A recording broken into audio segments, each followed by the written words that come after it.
Ania ang nagunang tudling sa Ronda Brigada. Pagpangawat sa lalaki sa usa ka tindahan sa Barangay San Isidro, Jensan, sapon sa CCTV. Death claim nga dugay miabot, ginareklamo. Hinawat nga motorsiklo na recover sa Bulaong Terminal, Jensan. Lisensya sa mga abusadong tricycle driver ang ngayang i-revoke sigon sa TEU Chief. Kapin 32,000 ka managlahing behikulo sa Jensan na dugang sulod lang sa tuig 2023.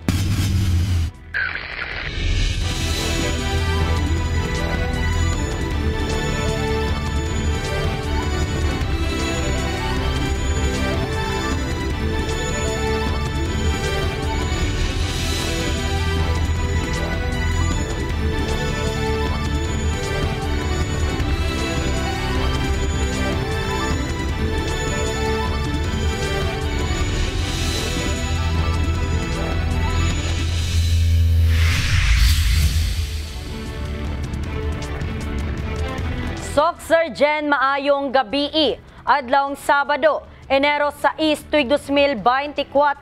Live gikan dinhi sa Brigada News Center, ako ang inyong kabrigada nga maghatod sa inyo og mga balita dili lamang sa Soxergen, ingon man sa managlahing rehiyon. Og kini ang Ronda Brigada.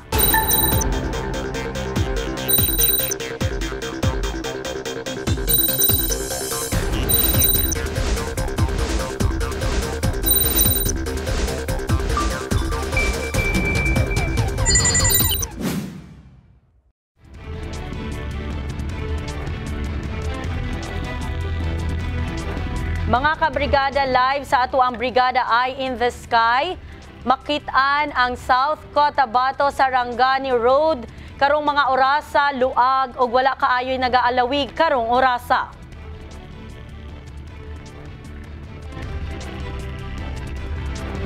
Samtang mga kabrigada sa National Highway, luag gihapon sama kaganina, luag gihapon ang kadalanan ug sa tanang adunay mga tuyo dinhing dapita, mamahimo pa kamo nga moagi sa National Highway.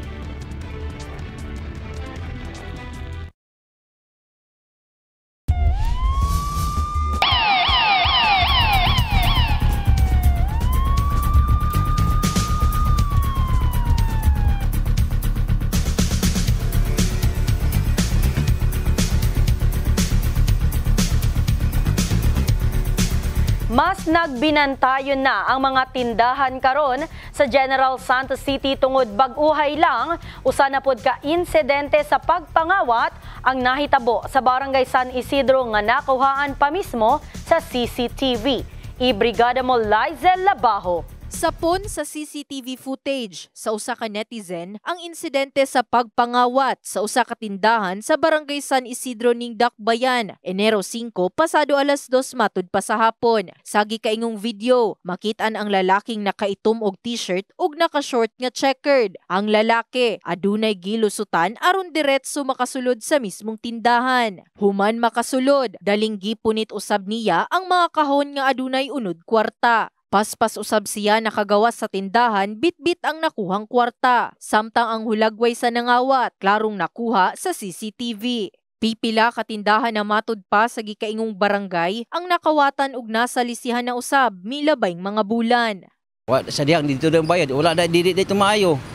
Gialsa kung bugas, gikawat ang bugas dito. Sa diyang pag-abot ako sana, wala na akong paningil ng bugas. Nakawatan noon og bugas pero wala kabalo sa details sa tunga na kuan gyud tibok na details kila akong amor may nakabalo.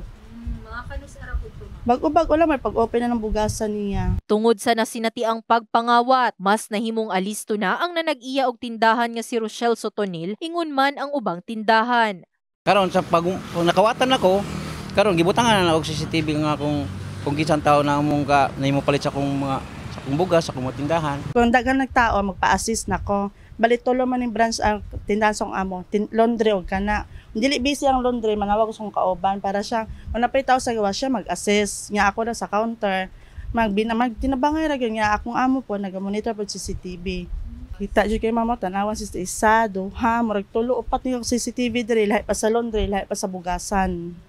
Bawat tindahan ni ma'am mag-discern ng CCTV. Kahinumduman nga usa ka panimalay ug kan-anan sa barangay Kalumpang ang bag-uhay lang usab nakawatan bulan sa Enero ning kasamtangang tuig. Makigpulong na usab ang labaw sa General Santos City Police Office sa mga station commander sa matag istasyon sa syudad human sa mga insidente sa pagpangawat. In the heart of changing lives. Kini si Brigada Liza Labajo sa Brigada News Jansan. Brigada News. Nagpahayag sa iyahang reklamo ang pamilya sa namatian human nga dugay ni abot ang death claim nga ilang giproseso sa SSS. Ahensya nagpasalig nga solusyonan ang problema. Ibrigada mo Danny Kasi. Gustong makaangkon og pagpaklaro gikan sa SSS ang pamilya sa namatyan sa estado sa ilang claim gikan sa namatay nga kabanay. Sigon ni Jesus Parilla nga dugay na silang nagproseso sa maong buhatan o galing kay makapila ka higay na sila nga napakyas maong nangayo na sila og katinawan. Sa isay panini nga makapila ka higay na usab silang ginasultihan nga maghulat apan nakalabay na lang ang pila ka bulan, wala gihapon miabot ang ilang ginapaabot maong nagpatabang na kini sa ilang problema. O kay pamasahe biya sir, grabe kayo ka mahal ang mamasahe niya. Kanang bilar pa juga sir kay alas 3 to ana ka didto magpila na ka. Kanya luoy pud sa mga pobre sir ba nga naunta nga pangpamasahe ni lisuda pakyaw-pakyaw pag motor kay layo biya mo aladol. Nang hinaot na lang ang nahisgutan nga unta maatiman ang ilang problema tungod nga sila ang nag-antos na karon sa kalisod. Namon ko'y panawagan si sis nga unta ilan nang i-download para ang bata nga mong gipa-eskwela nga beneficiary ani tagaan na mga gamit kay sa pagkaron wala pa sa bag mga notebook kulang pa niya. Sa pagsusi sa news team sa SSS nasuta nga inirados lang na file ang date claim maong magpaabot lang ang natungdan. Gipaklaro niini nga posibleng over the counter giproseso ang papilis og i-forward kini sa nagproseso og lahi sa online nga daling makita. Siyempre nga, gipataog December na mga nag-leave, ano ba? So, base o pag-abot og January 2, first day, dito pa na encode. Luyo sa maong kakulian, gipasalig ni Nasyon nga i-monitor ni ini ang maong problema. Naaman tay covenant of service nga di magdugay dapat ang claim.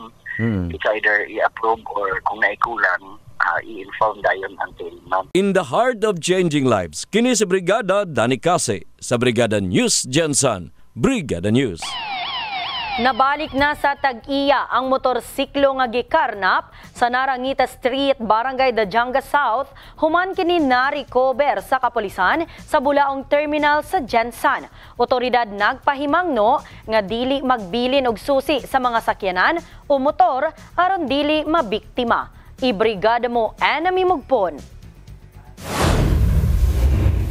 Na-recover na sa kapulisan sa Bulaong Terminal ang usa ka motorsiklo nga gikawat sa Naranghita Street, Dajanga South, Jansan kaniadtong milabay nga semana. Kinihuman sa gihimo nga follow-up investigation sa sakop sa Traffic Enforcement Unit kun TEU Jansan. Dahil iniwan dito, walang nagmamayari, kaya ito na siguro yon. Baka ito yung kanya for registration din yan, bago daw eh. So ito ito na. Sir, ito na yung susi. Thank you. I-try daw, Sarge. Paki-try daw, Sarge. I-try mo.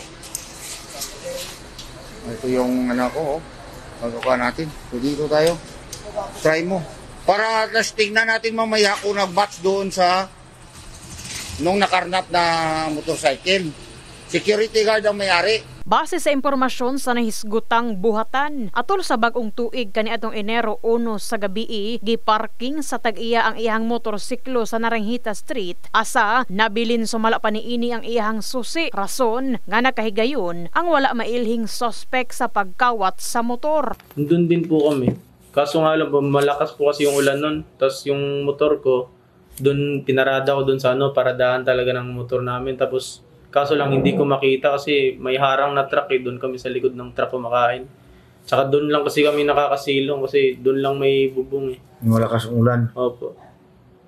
So So, may mga CCTV ko noon? Opo, meron po. Sa area? Opo. May So, nakakuha ka? nakakuha po ako. Human nga nakapakita og mga dokumento ang lehitimong tag-iya, gibalik na kaniya ang motorsiklo. Ito yung TMX motorcycle. Tingnan yung sira kong dito. Ito na lang yung susi. Kulay blue ang keychain na sir. Tapos yung keychain niya, may kasama na maliit na susi. Yun yung susi ng locker ko. Sige. Pahanap ko na lang doon na. Kuhan mo muna doon para sadya na yung kanya. Turnover na sa inyo. Salamat kayo. I-blatter pa yan mamaya sir. Pepperman nyo na lang ha. May na lang kayo na-recover. So, sakto gid sir inyo ha? Nagpahimangno si Police Major Oliver Paoya, hepe sa TEU sa tanang driver nga dili magbilin og susi sa sakyanan aron dili mahatagan og higayon ang mga kawatan. In the heart of changing lives kini sa Brigada Enami Mugpon sa Brigada News Jensen. Brigada News.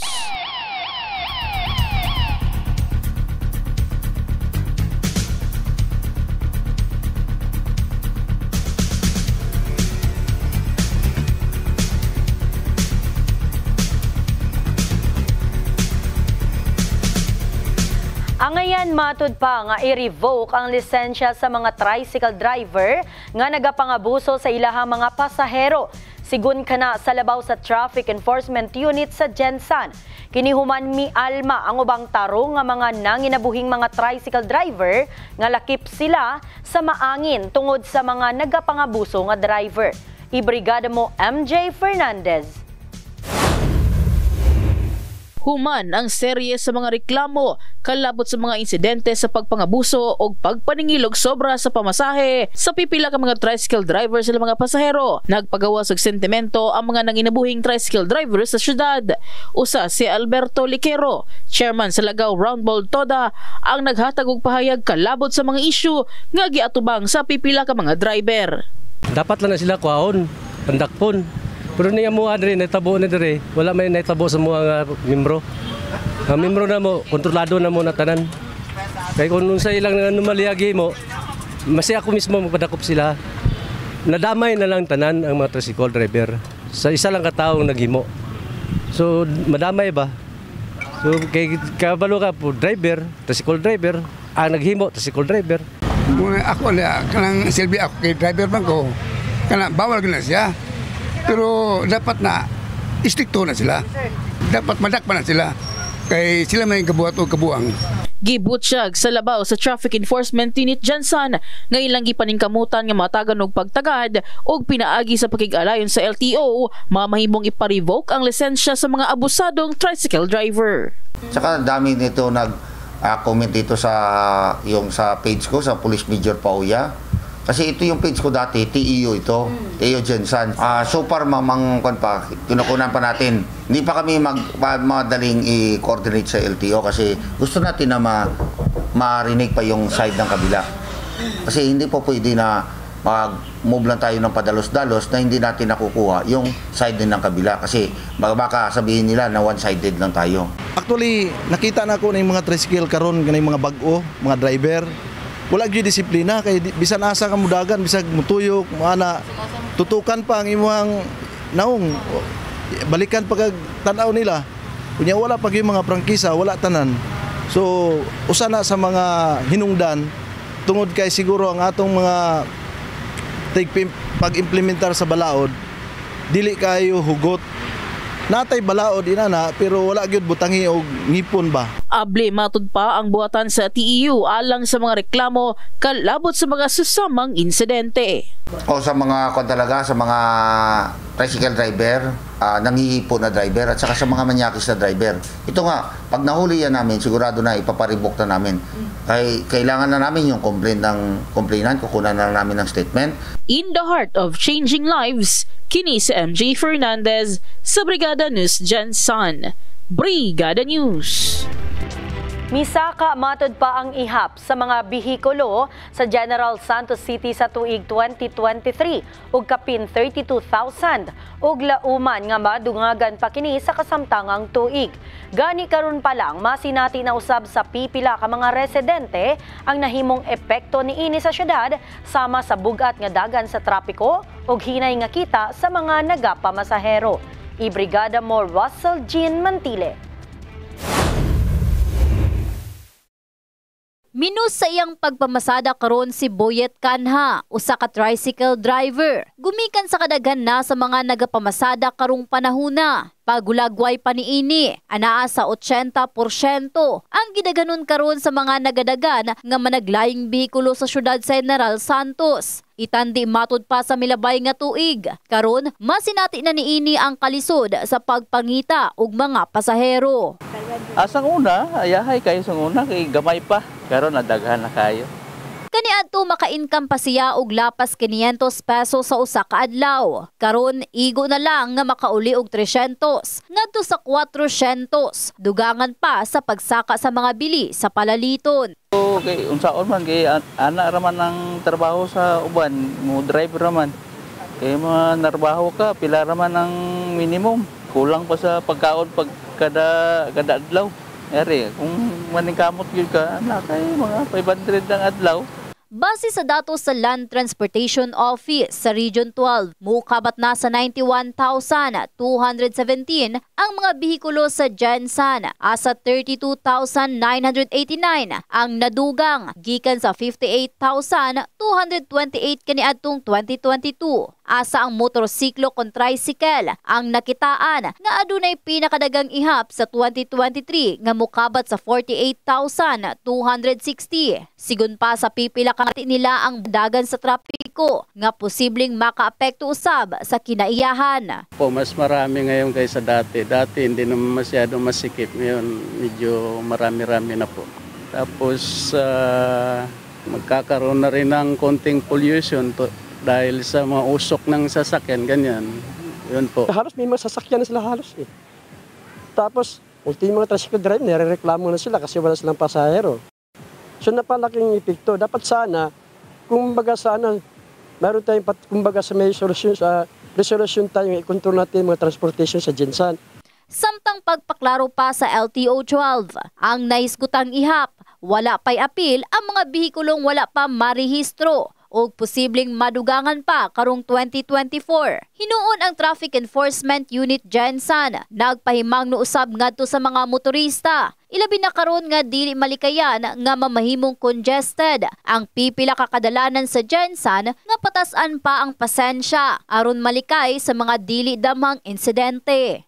Bulk of naman good vehicles ang pumupunta dito sa Gensan kasi alam natin naman ang Gensan is center of commerce.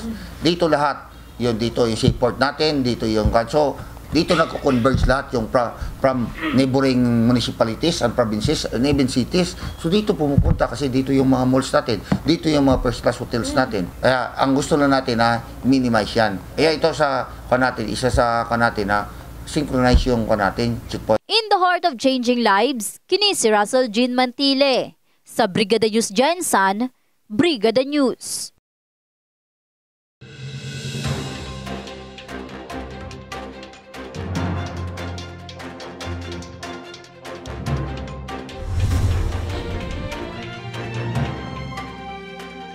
Wala gihapon ni ubos sa 50 pesos matag kilo ang presyo sa bugas sa kasamtangang tuig. Apan sigon sa rice retailer sa Gensan nga posibleng adunay pag-ubos sa presyo niini sunod semana.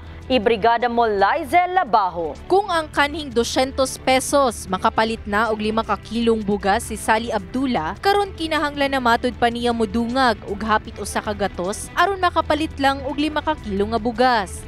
Ani man gyud ni wala tay mahimo kay wala di gusto na to makunhod ang presyo pero ang presyo nila mura man gyapon ta wala tay makuha na gani dawat-dawat na lang ta.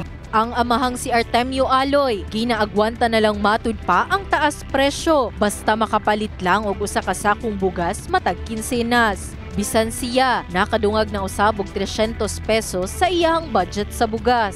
Umalang gihapon nag-maintain ang presyo, wala man nag-ubos. Wala. Kani kay itong isa kasako nga 25 kilos, 2,250. 350. Sa kasamtangan, dili mo ubos sa 50 pesos ang presyo sa bugas matag kilo. Wala matud pay pag-usbaw sa presyo. Sama sa local rice nga tig 52 pesos matag kilo, premium rice nga 53 pesos matag kilo, ug ang imported rice nga anaa sa 56 pesos matag kilo. Oo ma'am, pero naman say posibilidad na magbarato kay nag-harvest naman karon ang Upper Valley. So basig mga next week siguro mo baba-baba na ng presyo. Pero dili pagid kayo. Tips na lang sa rice retailer nga si Rafi Bancuyo aron makatipid ang mga konsumante. Mas makamura ka kung magsinako ka eh. Mga pila ba Depende. Siguro ang pinaka-maximum nasa 150 kay kami mo sa 25 kilos mo patong raman mig piso dos. Ana raman depende sa. Nang hinaot karon ang mga konsumante nga aduna nay mahitabong pagkunhod sa presyo sa bugas sa General Santos City. In the heart of changing lives. Kini si Brigada Liza Labajo sa Brigada News Jansan. Brigada News. Padayon karon ang pag-ubos sa inflation rate sa nasod base sa impormasyon sa Philippine Statistics Authority. Apan adunay pipila ka residente nga wala matud pa nila kini nabati. Ibrigada mo Liza Labajo. Nag-inusara na lang sa kinabuhi si Tatay Ernesto Monsida. Buot pasabot, iyahang kaugalingon na lang usab iyahang ginabuhi. Kung paminawon, hayahay matud pa kay walay laing gastuhan. Apan ang 3,000 pesos niya nga income sa pagpamintura matag bulan, dili gihapon di ay paigo. Mas mayo ang taog kanang ubos-ubos ang tagamay. Kay pamanta bagong New Year man ta karon dapat maubusan ta nila. Para kitang mga Pilipino di po ta maglisod. Bisan si Jennifer Suelo, dili niya mabati ang mga pag-ubos sa presyo sa palaliton ug bayro nun. Sagad na lang matud pa siya og dugang sa iyahang budget. Dati yung grocery ko na 2,500, ngayon 3,000 na. Base sa impormasyon sa Philippine Statistics Authority kon PSA, ang bulan sa Disyembre tuig 2023 niubos sa 3.9% ang inflation rate. Itandi milabayng bulan sa Nobyembre nga anaa lang sa 4.1%. Itandi usab milabayng Disyembre tuig 2022 ang inflation rate anaa sa 8.1%. Buot pasabot sa pag-ubos sa inflation rate, hinay matud pa ang pagtaas sa presyo sa gasolina, tubig, elektrisidad, pagkaon ug uban pa. Apan ang pipila ka mga residente dili kini mabati. Pero sa kuha, mura man gyapon ma'am. Dili ra kay mabati ang ilang giingon nga pag-ubos. Pero hindi man ma'am, puro man tumataas. Wala mang bumababa, puro man tumataas. Ay, ba man ang sinasabi nila sa realidad ma'am? Sa headline or overall inflation sa PSA, ang bulan sa Disyembre ang gikonsiderang lowest inflation rate sa tuig 2023. In the heart of changing lives. Kini si Brigada Liza Labajo sa Brigada News Jansan. Brigada News. Voluntaryo nga mi-surrender sa kapulisan ng usa ka batan-on nga gitudlong mipatay sa mag-uuma nakalabay nga tuig sa Guadalupe, Barangay Conel, Jansan. Ibrigada mo Richel Gubalani. Mitahan si James Truck Helvis Maguan, 23 anyo sa sakop sa Tinagakan Police Station, human sa negosasyon, tali sa kapulisan og pamilya ni ini. Giangko ni Maguan nga gihimo ang krimen apan sa korte na lang niya atubangon ang maong kaso. Na ano ka lang pwede lang nimo gisulti. Anak na lang ma'am, gipasanginlan lang kunyag nangawat kog manok ma'am, ana lang bro. Masuryan ako ma'am. Oo man ka nagbahay aning nahitabukanan. Nagmahay man ma'am pero kilang na naman yun eh. Butyag ni Police Captain Marlon Ramirez, hepe sa presinto sa lugar, si Maguan ang gikonsidera nilang most wanted person sa police station level. Nahitabo kini dito sa kuano, somewhere mountainous area of Olimpog. Guadalupe, actually Guadalupe siya. Din di pasanginlan man daw ni siya nga nangawat og manok sa habang nagainom sila. So naulawan, wala nakaagwanta, mao to na natigbasan. Dugang ni Ramirez mi surrender atong Enero 5 si Maguan dungan sa pagpatuman sa warrant of arrest nga gipagula sa 11th Judicial Regional Trial Court Branch 58 sa syudad, samtang walay giri kumindang nga piyansa ang korte alang sa temporaryong kagawasan sa dinakpan. Si Maguan ang gitudlong migulgol sa liog sa usa ka mag-uuman na kanabing tuig human sa init nga komprontasyon dungan sa gikaingong pagpamasangil sa napatay sa dinakpan nga maoy nangawat sa manok. In the heart of changing lives, kini sa Brigada Richel Gubalani sa Brigada News Jensen. Brigada News. Gidepensahan sa labaw sa Land Transportation Office 12 ang kaugalingon sa media tunga sa isyu sa korupsyon nga ginalabay batok sa opisyal. Ibrigada mo Richel Gubalani. Gihimakak ni Melhari Tumawis, ang Regional Director sa Land Transportation Office kon LTO 12, ang aligasyon batok kaniya may kalabutan sa korupsyon sama sa paghatag sumala pa niya og kota sa operasyon sa mga enforcer og pagmahal sa bayad sa renewal sa driver's license. First and foremost, grounds, ombudsman cases laban sa kanila. Dahil, yes, exactly. So hindi ko na mention ng pangalan nila, mga pangalan nila. That is hindi lang isa. Figure. Yes. Numbers. Kasi siguro mga like 3, gano'n. So mga ano 'yun? Mga big time ano 'yun, ha. So ako naman ay hindi ako natatakot. Hindi ako aatras pagka ang aking pinaglalaban, ang aking trabaho ay maayos. Gidepensa usab ni Mumar Madid labaw sa LTO Jensen si Tumawis batok sa mga aligasyon. Butyag niini walay mando kalabot sa kota sa madakpan ang LTO chief. Kota so far, ako dati akong law enforcer eh. Apo. Ang kota, wala pong kota na nangyayari kasi kung may violation ka, violation mo yan. Hindi natin pwede habulin yung kota na maghuli tayo ng marami na kahit walang violation, patay ang law enforcer rin yan. Pwedeng makasuhan. Pero kung kota, so walang kota. Si June nga nag-renew sa iyang driver's license, personal nga ni adto sa opisina sa LTO aron sayron kung pila ang posible niyang magasto sa pag-renew. Tungod sa iyang nahibaluan, barato lang kini. Apan nasuta nga nasa kapinkulang 2,000 pesos ang posible niyang gastuhon. Gusto sa LTO, sir? Kuan pa ko nagpa-inquire ko sa renewal. Dilakpan ko laman. Alaman nga kuan lang napay. Ilan ang bayron nun, sir, sa renewal sa driver's license? Mo pa ko kakuan gid og bila pero ayon lang mga dos daw kapin. Apil na daw na unsa? Tanan naman daw na.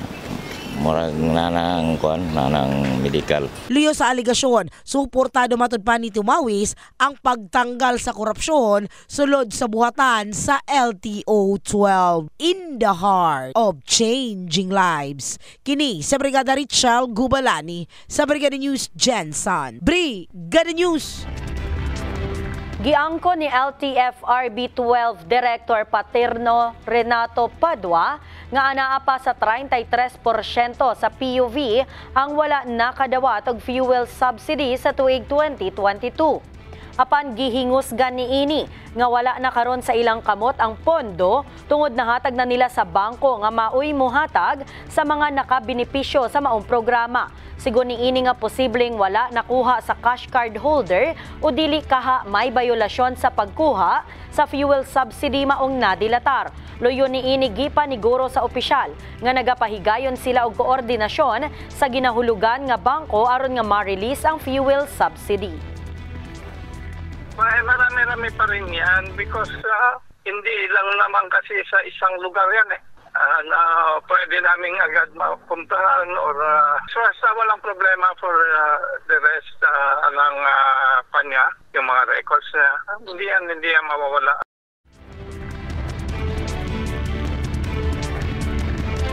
Gihingusgan sa opisyal sa grupo sa transportasyon nga dili basihan sa modernisasyon sa jeep ang pagpasaka og pletehan. Kini ang nahimong reaksyon sa grupong MGTC sa nabaniog nga mukabat sa 50 pesos ang pamiliti pananglitan nga mailisan og modernong public utility vehicles ang mga tradisyonal nga jeepney. Ibrigada mo Danny Cassie. Gikabalakan sa sumasakay sa Jensan ang nabaniog nga mosaka sa 50 pesos ang plitihan o galing nga ipamugos sa gobyerno ang Jeepney Modernization Program. Sigon ni Nick Totor nga mahimong dili na balanse ang income sa mga ordinaryong trabahante kung galing nga mahimong tinuod ang giluwatan sa grupo nga Commuters of the Philippines sa kauluhan. Dugang pa niini nga mosamot ang kalisod kung matinuod nga dako ang osbaw sa pamiliti sa pagsunod sa programa sa gobyerno alang sa mga jeep. Mauna na, ipapliti sa tuwa. Pigado pa kayo. Tiwasan pag yung pigado. No? Sama man, hindi ko palabot. Para sa kuwa lang. Sa bahin sa Metro Jensan Transport Cooperative, gipamahayag sa labaw niini nga imposibleng mapatuman sa dakbayan ang gikahadlokan nga osbaw sa plitihan. Gipaklaro ni Orly Sabilita nga daghan na og mga kooperatiba nga adunay modernong sakyanan nga ginapamasada apan nagpabilin sa 15 ang minimum nga pamasahe. Sigon pa niini nga dili dako ang mahimong epekto sa PUB Modernization Program nga ginaduso sa gobyerno tungod sa mga subsidiya o guban pa nga mga hinabang niini sa hinay-hinay nga pagpalambo sa transportasyon. Murag sakay Manila to sa katong mga wala nag-consolidate nga mga kuan, nga mga traditional jeepneys. Kaya sa Manila napa sa 40% ang nag-consolidate. So ang kadlukan is magkulang ang supply sa jeep sa public transportation. Pero sa kakulangon dili siya justification nga mamahimong musaka lang ang pamasahe. Dugang pa sa naisgutan nga imposible pa ang ginakadlukan nga dakong usbaw tungod nga adunay ginasunod nga proseso sa pagpasaka sa plitihan. Kita public transportation naagi hapoy hearing ipaygayon ng LTFRB kung adunay pagsaka. That's why sabtan nila ang kamahalon sa unit na ay programa ginapagawas ang gobyerno para masubsidize ang katong ato ang mga transport operators nga nag-modernize. In the heart of changing lives, kini si Brigada Danny Case sa Brigada News Jensan. Brigada News. Planong paghatag og citation ticket sa mga sakyanan nga naga-illegal parking atol sa kapiyastahan sa Bula, giuyunan sa barangay. Mga motorista og negosyante nagkanayong angay lang kining ipatuman. Ibrigada mo MJ Fernandez. Planong i-implementa ang pag-issue og citation ticket sa mga traffic enforcers ngadto sa mga nakasupak og illegal parking atol sa mismong adlaw sa kapiyastahan ni Senior Santo Niño di Bula. Kini aron malikayan matud pang magpunsisok og makamugna og hinay nga dagan sa trapiko ang kadalanang abli alang sa mga motorista og mga mamyesta. During the fiesta, we advise them, talk to them, convince them na sana kung ano yung patakaran na ililatag sa i-implement nung during the fiesta as sunod tayo para sa ganun hindi tayo maka-obstruct sa ibang tao, hindi tayo maging cause ng maging problema. Along that way, kung talagang hindi siya matigas ang ulo, we have no course but to give them citation. Human nga naisgutan sa gihimong panagpulong, giuyunan kini sa Barangay Local Government Unit alang matud pa sa dugang seguridad ug pagsigurong dili madelatar ang biyahe sa uban pang motorista. Natay mga designated parking area. Dito lang sila moderitso kung mamiesta sila. I-parking nila sa natay tulo ka eskwelahan nga ato ang Hulamon, ang Jose de Binagracia Elementary School, Bula Central Elementary School o Bula National School of Fisheries. Pero ang four wheels nga mamiesta nga i-parking lang ninyo diya sa dalan, bawal yun na. So basiyon niya og magian mo nga may mga mag-issue og kaning citation ticket. So be informed na lang para at least aware ta sa unsay dagan pohon sa ato ang kapiyastahan. Pabor matud pa kini alang sa pipila ka mga motorista ingon man sa mga negosyante. Sumala pa nga kini angay lamang ipatuman may okasyon man o wala. Ang mga illegal ginayon. Dili kayo mamugos pagod. Pwede kung gahi yung ulo. Tikita na gina. Kaya bawal man sila. Oo, yun ko ma'am kay kung sa amo apo diring pwesto ma'am og masalipdan mi, syempre amo ang tindahan dili na pud mahalinan kay makaano naman sila sa gabal naman. Akong nakuan ma'am murag dili man jud pa parkingan ma'am, murag dito na sila mo parking sa may paingon sa Jensan Bill. Una na ang gihingos gani layugan nga matag adlaw na nilang ginaimplementa ang pagsita sa mga nakasupak sa balaod ug illegal parking dungan sa pagpaymangno sa mga motorista. Ini-implement natin niya everyday, no? Everyday, that is our function na kung talagang merong ano dyan na nagbabiolate as for us, pero as much as possible on my own as my advice to my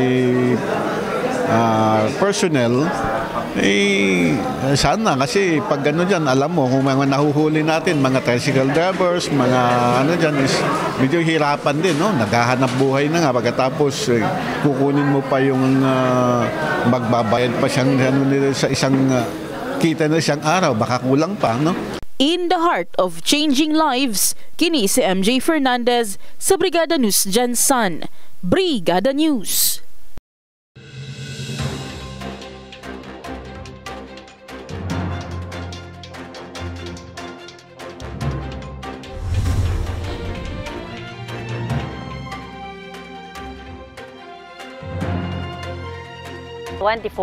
Misa ka matud pa base sa usa ka pagtuon asa anaa sa 96% ang porsyento sa mga Pilipino nga miingon sa bulan sa Disyembre nga atubangon ang 2024 nga adunay paglaom. Ibrigada mo Russell Jean Mantile. Misa ka karon sa 96% sa mga Pilipino ang nag-ingon nga ilang atubangon ang tuig 2024 nga matud pa adunay paglaom. Base kana sa nahimong pagtuon sa Social Weather Station kon SWS alang sa ikaupat nga quarter sa tuig 2023. Kung kaniadto sa tuig 2022, kini na ang pinakataas nga natala sa SWS sukad kaniadtong tuig 2029. Ang mga lugar nga nakakuha og pinakataas nga porsyento sa positivity rate mao ang Maynila kon Luzon nga naa sa 97%. Gisundan kini sa Mindanao nga naa sa 96% ug Visayas nga naa sa 93%. Ang survey gipahigayon gikan Disyembre 8 hangtod 11 sa tuig 2023 gamit ang face-to-face interview sa 1,200 ka individual. Tungod niini pipila sa mga residente sa syudad General Santos ang atong gipangutana kung sama ba sa maong resulta sa survey sa SWS ang ila usab paglaom sa tuig 2024. Siguro kang nawalaan kong friends, parang close ako tapos nawalan ko balagam kay abi na kung dili na ko makakita og mga bag-o. Wala na maghatag og kalipay sa kuha. Unta kuan kanang mausab og mabag-o katong mga field experiences na ko sa kinabuhi. Og matagan yun siya pagdungog. Sa 2023 kay single mom tapos dili man gyud siya easy task. What I mean is dili ba siya easy na kamo lang duha, although naaman may family, may brother, may siblings man rather, pero like dili man gyud na maiwasan maskin love ka sa imong siblings o parents, mga friends, pero naayud kay mga doubt bitaw na una pa ba kahay unsa kaya ang maabot sa next year, unsa kang maabot sa puhon-puhon, diba? So, aduna usab mensahe ang uban ngadto sa mga kabrigada natong nawad-an na og paglaom. Wala ko'y time sana nga wala og paglaom kay na ko'y anak. Gagmay pa akong anak nga lisod kay mawalaan ta og paglaom. Nga akong advice lang sa mga tao nga katong nawalaan og paglaom. Upo lang mo para tigaan mo saktong panglawas og panghuna-una. Siguro sa atong mga sa future na to nga murag hopeless na gyud. So dapat maningkamot pud ta. Kay siyempre ang tao kung di mo lihok, di mo trabaho. Makalisod man gyud. Sa panahon nato karon nga medyo mahal lang mga palitonon. Dagan mga kalamidad. So di man nato malikayan na siya. Ano na ita mo kuan? Nuna tayo musalig sa Ginoo. Aron nga overcome na to ang mga struggle sa itong kinabuhi. In the heart of changing lives, kini si Russell Jean Mantile. Sa Brigada News Jensan, Brigada News. Luyo sa kanunay nga pahimangno sa nagkadayang ahensya sa mas luwas nga pagsaulog sa Kapaskuhan ug pagsugat sa bagong tuig, duna gihapoy natala nga nabiktima sa pabuto. Sa datos sa Department of Health, gikan Disyembre 21, 2023 hangtod Enero 6, 2024, misaka na sa 88 ang fireworks-related injuries. Taas kini og 126%, itandi sa 39 injuries sa susamang panahon milabayng tuig. Samtang walay natala ang kapulisan og DOH sa rehiyon nga naigo og saag nga bala o stray bullet. Sa pamahayag ni Jenny Ventura, iwas paputok campaign focal person sa DOH, behavior na sa tao ang nakita nilang rason sa padayong pagkatala sa kaso luyo sa ilang kanunay nga pahimangno. Apan sagad sa mga samaron nga nadala sa ospital, ang gilayon usab nga gi-discharge. Padayon ang pahimangno sa DOH sa publiko nga magpabiling luwas atol sa pagsaulog sa holiday season. Enero 6 na usab ang labing ulahing adlaw nga mohatag og datos ang DOH sa mga fireworks-related injuries kalabot sa holiday season. Nagkadaiyang drills ug warm-up ang gihimo sa Brigada Eagles alang sa umaabot nga inter-agency game sa Enero 16. Mga players nagpasalamat tungod mas nakatuon sila og daghan pang techniques sa basketball aron mapildi ang kalaban. Ibrigada mo enemy mugpon. Gipangandaman na sa Brigada Eagles ang umaabot nga inter-agency game sa Enero 16 ning kasamtangan nga tuig. Asa una nilang makalaban ang Joint Task Force Jensan kon JTF. Kaakibat sa pagpangandam sa Team Brigada, mao ang mas lig-on nga basketball training nga magdala kanila sa kalampusan. Naghimo tag drills, gamay nga drills na makahatag sila og improvement una sa footwork. So natay gihimo kaganina nga run the floor, and then back tap, naatay knee tap, naatay kanang scissor para ma-enhance ang ilang footwork. At the same time, gipadagan po nato sila, gipa-execute po nato ang kadtong lateral defense, how to make a good defense against sa kalaban para time kung maabot na sila sa liga, di na tumabalan, ma-apply rapod nila. And then naghimo pud ta og kining drills na warm up. So paano sila before mag-start ang game na sila imon sa warm up para dili pud makalitan ang ilahang physical nga diretso alang ana. So importante na diha ta mag-start kay to avoid any injury. Gitudluan sab sa trainer ang mga Brigada Eagles sa mga warm-up nga pwede nilang ma-apply sa aktual bago musalang sa dula aron dili makalitan ang ilahang lawas.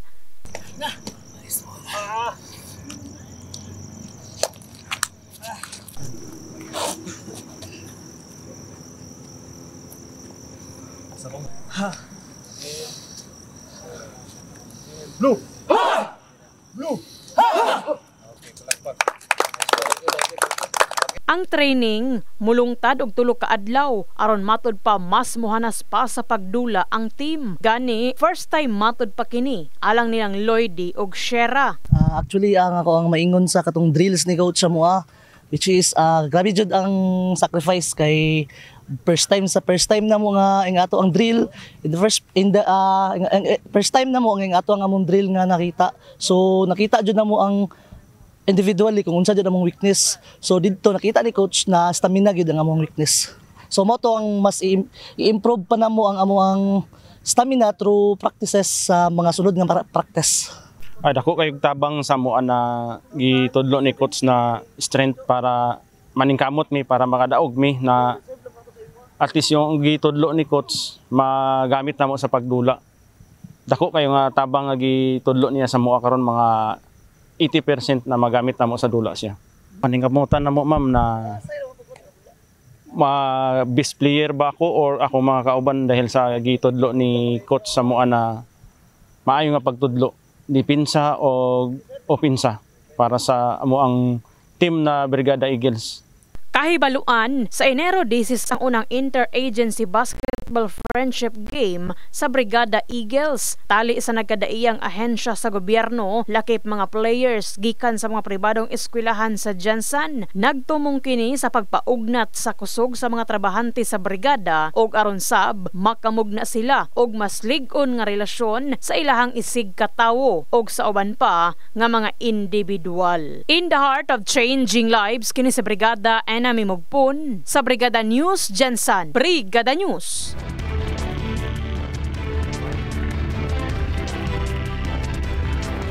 Padayon gihapon sa pagdawat ang Kabrigada Foundation Incorporated alang ngadto sa mga kabrigada nato nga nanginahanglan og hinabang.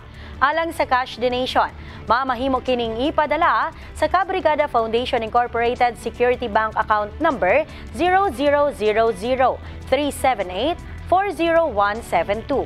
Alang sa in-kind donations, ipadala kini sa Brigada Complex nga nahimutang sa NLSA Road, Barangay San Isidro, General Santos City. Sa mga gustong mahimong Brigada Volunteer, pwedeng mudangop dinhi sa istasyon o magpalista. Mao kana ang naglangkob sa Ronda Brigada karong adlawng Sabado. Mga istoryang 24 oras nga gitutukan sa news team sa Brigada TV. Kinatibuk ang pagserbisyo, hatod alang sa publiko. Walay sagol bakak tanan alang sa kamatuuran. Ako si Brigada Rona Mohemulta, in the heart of changing lives. Ug kini ang Ronda Brigada.